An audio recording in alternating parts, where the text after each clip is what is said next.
Hello, good evening, नमस्कार। आप सभी का मेरे यूट्यूब चैनल पर स्वागत है। आई होप आप सभी अच्छे होंगे। एडजेक्टिव हमने स्टार्ट किया था। एडजेक्टिव के हम टाइप्स कर चुके थे, डिटेल में हम उसको पढ़ चुके हैं। आज हम कुछ एक हमारे इंपॉर्टेंट एडजेक्टिव्स हैं उनका यूज़ सीखते हैं कि उनको हम कहाँ पर यूज़ करेंगे। इनका लगभग मीनिंग सेम होता है, लेकिन जो इनका यूज़ होता है वो अलग अलग होता है। ठीक है, तो देखिए सबसे पहले हम समझते हैं कि use of some and any. Some और एनी का यूज़ हम कहाँ करेंगे। अब देखिए सम का मीनिंग होता है कुछ और थोड़ा। एनी का भी मीनिंग होता है कोई, कुछ या फिर थोड़ा। ठीक है, लेकिन इनका जो यूज़ होता है, सम का यूज़ हम करते हैं अफर्मेटिव सेंटेंस में और एनी का यूज़ हमारा होता है नेगेटिव सेंटेंस में। ठीक है, ये इसका सबसे इम्पॉर्टेंट डिफरेंस है। सम का यूज़ हम करते हैं अफर्मेटिव सेंटेंस में और एनी का यूज़ करते हैं हम नेगेटिव सेंटेंस में। अब सम का यूज अफर्मेटिव सेंटेंस में singular uncountable noun, singular uncountable noun के पहले क्वांटिटी का बोध कराने के लिए, मतलब मात्रा का बोध कराने के लिए करते हैं। एक तो इसका होता है सिंगुलर अनकाउंटेबल नाउन और वहाँ पर हम मात्रा का बोध करा रहे हैं तो हम सम का यूज़ करेंगे। जैसे एग्जाम्पल है I have some milk. I have some milk, milk हमारा क्या है, अनकाउंटेबल नाउन है, तो इसके आगे हमने क्या यूज़ किया, सम। आई हैव सम मिल्क। ठीक है, और इसके बाद दूसरा इसका है plural countable noun. Plural countable noun, plural countable noun, ये थोड़ा उल्टा लिखा गया। प्लूरल काउंटेबल नाउन के पहले संख्या का बोध कराने के लिए भी हम सम का यूज़ करते हैं। जैसे I have read some books, I have read some books. अब ये देखिए बुक्स आपका क्या है, प्लूरल और काउंटेबल नाउन है, इसको हम काउंट कर सकते हैं, तो आई हैव सम बुक्स। तो ये हमारा क्या होगा, सम का यूज़ होगा। अब हम देखते हैं एनी का। एनी का प्रयोग नेगेटिव सेंटेंस में सिंगुलर अनकाउंटेबल के पहले क्वांटिटी का बोध कराने के लिए होता है। नेगेटिव सेंटेंस में यूज़ होगा, वही है सिंगुलर अनकाउंटेबल नाउन के पहले, और मात्रा का बोध अगर कराएंगे तो हम एनी का यूज़ करेंगे। जैसे he did not give me any milk, he did not give me any milk. अब मिल्क हमारा वही है सिंगुलर अनकाउंटेबल नाउन। ठीक है, तो उसके आगे हमने एनी का यूज़ किया क्योंकि हमारा कैसा सेंटेंस है, नेगेटिव सेंटेंस है, तो हमने एनी का यूज़ किया है। या फिर तथा सिंगुलर और प्लूरल काउंटेबल नाउन के पहले संख्या का बोध कराने के लिए भी करते हैं हम। नेगेटिव सेंटेंस में अगर हमारा सिंगुलर और या फिर प्लूरल काउंटेबल नाउन के आगे भी हम एनी का यूज़ करेंगे। जैसे he did not take any book from the box. अब बुक है भाई, सिंगुलर है ये, ठीक है, तो इसको हम काउंट कर सकते हैं। अगर प्लूरल भी होता, एनी बुक्स होता, तो भी हम किसका यूज़ करेंगे, एनी का, क्योंकि नेगेटिव सेंटेंस है। तो इसका जो मेन और बेसिक डिफरेंस है सम और एनी के बीच में, वो यही है आपका कि सम हमारा अफर्मेटिव सेंटेंस में, पॉजिटिव सेंटेंस में यूज़ होगा और एनी हमारा नेगेटिव सेंटेंस में यूज़ होगा। ठीक है, तो यूज़ इन, नेक्स्ट इसका जो यूज़ है वो है इंटरोगेटिव सेंटेंसेस के अंदर भी हम इनका यूज़ करते हैं। जैसे will you give me some sugar, will you give me some sugar, क्या आप मुझे कुछ शुगर दे सकते हैं। हैव यू एनी मनी, क्या आपके पास कुछ पैसे हैं। हैव यू एनी मनी, तो एनी का प्रयोग नो के बाद नहीं होता। एक और इसका इंपॉर्टेंट है एनी का यूज़, एनी का प्रयोग नो के बाद नहीं होता क्योंकि नो और एनी दोनों आपके क्या हैं, नो और एनी दोनों हमारे एडजेक्टिव हैं, दोनों हमारे एडजेक्टिव है, तो एडजेक्टिव एडजेक्टिव को क्वालिफाई नहीं करता। ठीक है, तो हम नो का यूज़ नहीं करेंगे। अगर हमें यूज़ करना है तो हम नॉट का यूज़ करेंगे, नो का यूज़ नहीं करेंगे। ओके, तो जैसे इसने सेंटेंस दे रखा है कि I have no any money, ये हमारा गलत हो जाएगा। इसकी जगह हम यूज़ कर सकते आई have not any money. Okay, तो नो का यूज़ हमारा नहीं होगा, एनी, एनी के बाद हमारा नो का यूज़ नहीं होगा। नेक्स्ट हमारा आता है use of much and many, use of much and many. अब देखिए मच का यूज़ हम करते हैं मात्रा के लिए, क्वांटिटी बताने के लिए, सिंगुलर अनकाउंटेबल नाउन से पहले, सिंगुलर अनकाउंटेबल नाउन से पहले हम मात्रा का बोध कराने के लिए मच का यूज़ करते हैं। जैसे I don't know how much money he spent on his marriage, I don't know how much money he spent on his marriage. अब हाउ मच, ये मनी हमारा सिंगुलर अनकाउंटेबल नाउन है, तो इसकी मात्रा को बता रहा है, तो यहाँ पर हम मच का यूज़ करेंगे। और मैनी हमारा संख्या के नंबर में, नंबर के बोध कराने के लिए प्लूरल अनकाउंटेबल नाउन से पहले हमारा यूज़ होगा। जैसे I have not many friends. अब ये फ्रेंड्स कैसी है हमारी, plural uncountable, plural countable noun है ये, सॉरी ये गलत लिखा गया है, यहाँ पे मिसप्रिंट हो रखा है, प्लूरल काउंटेबल नाउन है, प्लूरल काउंटेबल नाउन है। ठीक है, plural countable noun.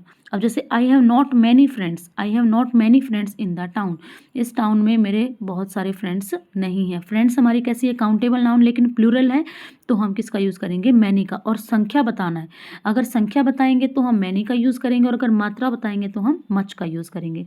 Have you much money, क्या आपके पास कुछ पैसे हैं। Have you many problems, have you many problems. अब प्रॉब्लम्स भी कैसी है, हमारी प्लूरल है, काउंटेबल नाउन है, ठीक है, तो ये हमारी क्या है, मैनी का यूज़ करेंगे हम। ओके, नेक्स्ट आपका है, अब ये हमारा जो है, देखिए इसका मैनी का यूज़ हमने यहाँ पर किया नेगेटिव में, और यहाँ पर ये है इसका इंटरोगेटिव के अंदर यूज़, ठीक है। तो मच और मैनी का यूज़ अफर्मेटिव सेंटेंसेस में ऑब्जेक्ट के स्थान से, ऑब्जेक्ट के पहले नहीं होता। अफर्मेटिव सेंटेंस, पॉजिटिव सेंटेंस में मच और मैनी का यूज़ ऑब्जेक्ट के पहले नहीं होता। यहाँ पर जो हमारा मैनी का यूज़ हुआ है वो एक तो नेगेटिव सेंटेंस में यूज़ हुआ है, और दूसरा आपका इंटरोगेटिव सेंटेंस के अंदर यूज़ हुआ है, ठीक है। ऐसे ही जो हमारा ये मच का यूज़ है, ये यहाँ पर इंटरोगेटिव के अंदर यूज़ हुआ है, और यहाँ पर ये आपका नेगेटिव के अंदर यूज़ हुआ है, ठीक है।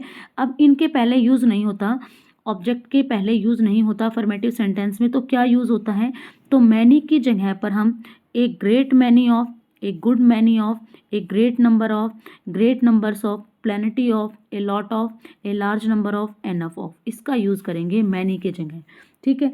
ऐसे ही अगर मच है, हमारा मच का यूज़ नहीं हो रहा, तो मच की जगह हम a great deal of, a good deal of, a large quantity of, प्लेनिटी of, enough of, a lot of, इसका यूज़ करेंगे। अब इनके बाद ये आ गया हमारा, तो इनके बाद हमारी प्लूरल काउंटेबल नाउन आएगी, प्लूरल काउंटेबल नाउन आएगी, और मच के बाद मात्रा में अगर है तो वहाँ पर आपकी सिंगुलर अनकाउंटेबल नाउन आएगी, सिंगुलर अनकाउंटेबल नाउन। जैसे एग्जांपल है, a large number of students, a large number of students were present in the class. अब देखिए स्टूडेंट कैसी है आपकी, प्लूरल काउंटेबल नाउन है, तो इसके आगे हमारा ए लार्ज नंबर ऑफ ये यूज़ हुआ है, तो प्लूरल काउंटेबल नाउन आएगी। अगर हमारा जैसे एक good deal of money, money हमारी सिंगुलर अनकाउंटेबल नाउन है, तो एक good deal of money is needed for this work, ठीक है। तो मच के बाद हमारा सिंगुलर अनकाउंटेबल नाउन आएगी, और मैनी के बाद प्लूरल काउंटेबल नाउन आएगी। जैसे मैनी स्टूडेंट्स, अब देखिए स्टूडेंट्स कैसी हमारी प्लूरल काउंटेबल नाउन है, इसको हम काउंट कर सकते हैं, प्लूरल है, तो हमने संख्या का बोध कराना है तो मैनी का यूज़ करेंगे, ठीक है। और अगर मात्रा का अगर हमें बोध कराना है तो हम मच का यूज़ करेंगे, much money is needed for this work. अब मनी हमारा सिंगुलर अनकाउंटेबल नाउन है, तो इसके आगे हम मच का यूज़ करेंगे, ठीक है। यहाँ तक क्लियर है। नेक्स्ट हमारा आता है use of little, a little and the little का यूज़। सबसे इम्पॉर्टेंट है, मोस्ट इम्पॉर्टेंट है, एग्जाम्स के अंदर बहुत क्वेश्चंस पूछे जाते हैं इसमें से। तो देखिए लिटल का यूज़ हम कहाँ पर करेंगे, लिटल का मीनिंग होता है नहीं के बराबर, ना के बराबर, अल्प, नगण्य के अर्थ में, मात्रा का बोध कराने के लिए सिंगुलर अनकाउंटेबल नाउन के पहले यूज़ होता है, ठीक है। तो नेगेटिव मीनिंग इसका है, नेगेटिव मीनिंग रहेगा इसका लिटल का। जैसे ही हैज़ लिटल मनी, उसके पास ना के बराबर पैसे हैं, ही हैज़ लिटल मनी। अब देखिए सबसे इंपॉर्टेंट बात इसके अंदर क्या है कि ये अनकाउंटेबल नाउन के लिए यूज़ होगा, अनकाउंटेबल नाउन के लिए, सिंगुलर अनकाउंटेबल नाउन के लिए, ठीक है। और जो लिटल है आपका वो कैसा मीनिंग रखता है, नेगेटिव मीनिंग रखता है, मतलब ना के बराबर इसका मीनिंग होता है, ठीक है। जैसे इसने कहा कि ही हैज़ लिटल मनी, उसके पास ना के बराबर पैसे हैं, तो पॉजिटिव के अंदर हम लिटल का यूज़ नहीं करेंगे, इसका यूज़ आपका लिटल का किसके लिए होगा, नेगेटिव के लिए यूज़ होगा, ठीक है। नेक्स्ट आपका आता है अ लिटल। अ लिटल का मतलब होता है थोड़ा या फिर कुछ, थोड़ा या फिर कुछ के अर्थ में, इसमें भी मात्रा का बोध कराने के लिए सिंगुलर अनकाउंटेबल नाउन के पहले होता है, और ये पॉजिटिव मीनिंग रखेगा आपका, इसके अंदर पॉजिटिव मीनिंग होगा, लिटल में हमारा नेगेटिव मीनिंग होगा। He has a little money, he has a little money, उसके पास कुछ पैसे हैं, he has a little money, कुछ हैं मतलब थोड़े पैसे हैं, ठीक है, ना के बराबर नहीं लेकिन कुछ हैं, थोड़े पैसे हैं, तो यहाँ पर हम अ लिटल का यूज़ करेंगे। मनी हमारी सिंगुलर अनकाउंटेबल नाउन है, ठीक है, तो मनी है वही आपका मात्रा के रूप में है यहाँ पर, और ये सिंगुलर अनकाउंटेबल नाउन है, तो हम अ लिटल का यूज़ करेंगे क्योंकि उसके पास पॉजिटिव मीनिंग है, कुछ पैसे हैं, तो he has a little money. उसके बाद नेक्स्ट आपका है द लिटल। द लिटल में है जो कुछ है, पूरा का पूरा, चाहे आपके पास कम है, चाहे आपके पास ज़्यादा है, चाहे मतलब कितना भी है, जो कुछ भी है वो सब का सब, सिंगुलर अनकाउंटेबल नाउन के पहले होता है। इसके अंदर पॉजिटिव और नेगेटिव दोनों मीनिंग आते हैं आपके, ठीक है। जैसे एग्जाम्पल है, I spent the little money I had. I spent the little money I had. मैंने वो सारे पैसे खर्च कर दिए जो मेरे पास थे। मैंने वो सारे पैसे खर्च कर दिए जो मेरे पास थे। अब देखिए इसका पॉजिटिव मीनिंग क्या होगा, I spent all the money I had. मैंने वो सारे पैसे खर्च कर दिए जो मेरे पास थे। और इसका negative meaning, the money I had was not much. जो पैसे मेरे पास थे वो काफ़ी नहीं थे। तो ये इसका नेगेटिव सेंस होगी, ये इसकी पॉजिटिव सेंस होगी, ठीक है। तो यही आपका डिफरेंस है little, a little and the little में। लिटल मतलब बिल्कुल ना के बराबर, और अ लिटल मतलब थोड़ा, और द लिटल मतलब जो कुछ है वो सारा का सारा। और सिंगुलर अनकाउंटेबल नाउन से पहले इसका हम यूज़ करते हैं। ये दो बातें इसकी ध्यान रखने की हैं, ठीक है। नेक्स्ट हमारा आता है few, a few and the few का। अब देखिए इसमें भी आपका वही है, फ्यू का मीनिंग भी वही है, ना के बराबर। अ फ्यू का मतलब है कुछ या फिर थोड़ा, और द फ्यू का मतलब है जो कुछ है, चाहे थोड़ी संख्या में है वो सब का सब। लेकिन यहाँ पर आपका संख्या का बोध कराएगा, संख्या का।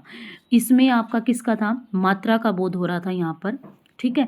लेकिन इसके अंदर हमारा संख्या का, नंबर का बोध होगा, और प्लूरल काउंटेबल नाउन से पहले आएगा ये, प्लूरल काउंटेबल नाउन से। ये आपका सिंगुलर अनकाउंटेबल नाउन से था। यही इसका मेजर डिफरेंस है आपका लिटल एंड फ्यू वाले में, ठीक है। तो देखिए अब इसको समझते हैं फ्यू का।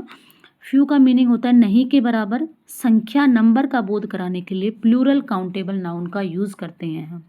प्लूरल काउंटेबल नाउन से पहले अगर हमें संख्या का बोध कराना है तो हम फ्यू का यूज़ करते हैं। ये आपका नेगेटिव मीनिंग रखेगा। जैसे आई रीड फ्यू बुक्स, मैंने ना के बराबर बुक्स पढ़ी। आई रीड फ्यू बुक्स, मैंने ना के बराबर बुक्स पढ़ी, ठीक है। तो यहाँ पर हमारा नेगेटिव मीनिंग रहेगा इसका। और प्लूरल काउंटेबल नाउन, अब देखिए ये बुक्स आपकी कैसी है, प्लूरल नाउन है, काउंटेबल है, काउंट कर सकते हैं, तो हमने किसका यूज़ किया, फ्यू का यूज़ किया। नेक्स्ट आपका है अ फ्यू। अ फ्यू का मतलब कुछ या फिर थोड़ी, थोड़ा। संख्या का बोध कराने के लिए प्लूरल काउंटेबल नाउन के पहले होता है। इसका पॉजिटिव मीनिंग रहेगा, I read a few books, मैंने कुछ बुक्स पढ़ी हैं, मैंने कुछ बुक्स पढ़ी, ठीक है। I read a few books, मैंने कुछ बुक्स पढ़ी। तो अब ये देखिए फ्यू बुक्स वही आपका प्लूरल काउंटेबल नाउन है। अ फ्यू मतलब थोड़ा सा, कुछ पढ़ी हैं, ठीक है। पॉजिटिव मीनिंग है इसका। इसका नेगेटिव के सेंस में यूज़ नहीं होता आपका, इसका आपका पॉजिटिव के सेंस में यूज़ नहीं होता, ठीक है। फ्यू हमारा नेगेटिव सेंस में रहता है, अ फ्यू हमारा पॉजिटिव सेंस में यूज होता है, ठीक है।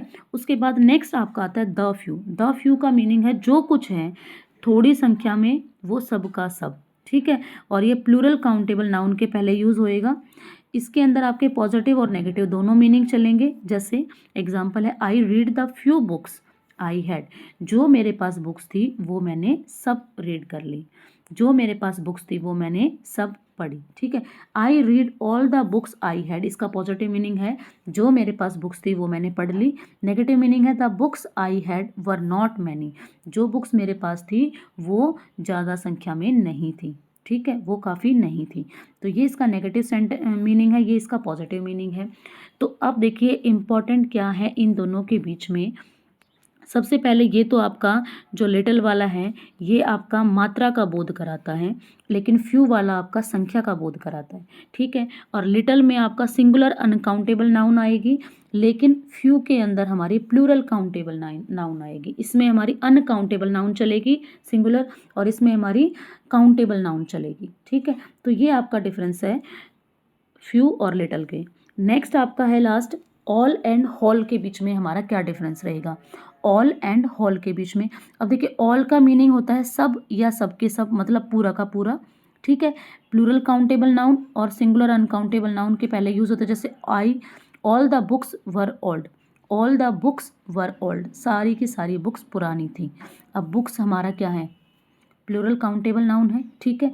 ऑल द मनी, मनी क्या है हमारा, सिंगुलर अनकाउंटेबल नाउन है, तो इनसे पहले हमारा ऑल का यूज होगा। नेक्स्ट आपका है होल। होल का मीनिंग होता है समूचा या संपूर्ण के अर्थ में। इसमें भी आपका वही है, पूरा का पूरा, संपूर्ण। सिंगुलर नाउन के पहले यूज होता है हमारा। होल का यूज कहाँ पर होता है, सिंगुलर नाउन के पहले, ठीक है। अब देखिए इसका एक मेन डिफरेंस है, वो क्या है, ऑल का जो मीनिंग, ऑल का जो यूज़ है वो व्यक्तियों या फिर वस्तुओं की संख्या के लिए, और होल का है व्यक्ति या वस्तु के संपूर्ण अंगों का बोध कराने के लिए। अब जैसे देखिए एक प्लेट है, ठीक है, प्लेट के अंदर हमारे 5 मैंगोज़ रखे हैं, 5 मैंगोज़ हैं हमारे पास, ठीक है। अगर मैं कहूँ मैंने ये सारे के सारे खा लिए, तो I have eaten all mangoes, I have eaten all mangoes, plural countable noun, ठीक है। ये हमारी मैंगोज़ कैसी है, प्लूरल काउंटेबल नाउन है। और सारे के सारे खा लिए, पाँचों के पाँचों खा लिए, तो हमारा आएगा ऑल का यूज़। लेकिन अगर हमारी प्लेट में एक ही मैंगो है और मैंने वो सारा खा लिया, तो I have eaten whole mango, मैंने ये मैंगो सारा का सारा खा लिया, ठीक है। तो ये हमारा यहाँ पर होल का यूज़ सिंगुलर नाउन के पहले होता है। तो मैंगो हमारी कैसी है, सिंगुलर नाउन है, तो उससे पहले हमारा होल का यूज़ हुआ है। ऑल हमारा प्लूरल नाउन से पहले, प्लूरल काउंटेबल नाउन से पहले, ठीक है। तो ये आपका मेजर डिफरेंस है ऑल एंड होल के बीच में। जैसे I have repaired all the fans, अब जैसे मान लो 4-5 फैंस खराब थे, तो I have repaired all the fans. अब वहाँ पर क्या है, ऑल द फैंस, सारे के सारे उसने ठीक कर दिए, पाँचों के पाँचों, ठीक है। लेकिन अगर एक ही फ़ैन खराब है और उस फैन के अलग अलग पार्ट्स खराब हैं, तो उसको रिपेयर किया, तो I have repaired whole fan, I have repaired whole fan, तो मैंने सारा का सारा पंखा ठीक कर दिया। तो यहाँ पर जो होल है आपका, वो किसके लिए यूज़ होता है, सिंगुलर नाउन के लिए यूज़ होता है, और जो आपका ऑल है वो आपका प्लूरल काउंटेबल नाउन के आगे, ठीक है। तो ये हमारा बेसिक डिफरेंस है ऑल एंड होल के बीच में। अब देखिए ये हमने कुछ एक इम्पॉर्टेंट जो एडजेक्टिव्स का यूज़ है जिनमें हम कंफ्यूज होते हैं एग्ज़ाम में, जिनमें से पूछे जाते हैं, वो हम कर चुके हैं। इसके 2-3 टाइप और बचे हैं, उनको हम नेक्स्ट वीडियो में करते हैं। तो अगर आपको इसमें कोई भी डाउट है तो आप प्लीज़ मुझे कमेंट करके ज़रूर बताइए। और वीडियो कैसी लगी, अच्छी लगी तो आप प्लीज़ लाइक शेयर एंड करना, और अगर आप मेरे चैनल पर नए हैं तो चैनल को सब्सक्राइब करना। मिलते हैं नेक्स्ट वीडियो में नेक्स्ट टॉपिक के साथ। Thanks for watching.